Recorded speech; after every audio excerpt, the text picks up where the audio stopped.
नमस्कार, आदाब, सत श्री अकाल दोस्तों। मेरे पास आज एक फ़ोन आया था Redmi का 13C जो 5G मॉडल था। वो बिल्कुल डेड था। तो उसके CPU को पहले किसी ने वर्क किया हुआ था, किसी टेक्नीशियन भाई के द्वारा। तो सबसे पहले तो मैंने उस CPU को दोबारा से बनाया, ताकि वो जो मेरा शक था कि CPU में कोई ना कोई प्रॉब्लम हो सकती है, क्योंकि जब आप खुद काम करते हैं तो आपको ज़्यादा कॉन्फिडेंस रहता है। तो सबसे पहले तो मैंने उस CPU को जो पहले काम किया हुआ था उसको दोबारा से बना के लगाया।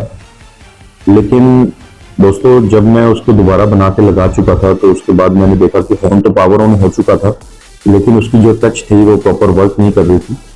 तो मैंने उसको अच्छे से देखा तो उसमें मुझे ये लगा कि जो टच लाइन में R99 और R100 रेजिस्टेंस लगी होती है, वो रेजिस्टेंस ब्रेक हुई थी और किसी ने पहले उसको जंपर किया हुआ था। लेकिन दोस्तों, वो जो जंपर था वो अच्छे से नहीं किया हुआ था, तो उसमें कुछ ना कुछ टेक्निकली प्रॉब्लम थी या वो गलत किया हुआ था।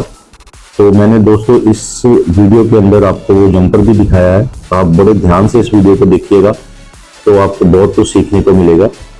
और मुझे जल्दी से जल्दी अपने कमेंट्स, आपके लाइक्स और सब्सक्राइब्स की भी बहुत ज़रूरत है। तो आप जल्दी से जल्दी, सबसे पहले जिन्होंने इस चैनल को अभी तक सब्सक्राइब नहीं किया है तो काइंडली इसको सब्सक्राइब करिए, क्योंकि आगे आपको बहुत अच्छा से अच्छा कंटेंट और देखने को मिलेगा।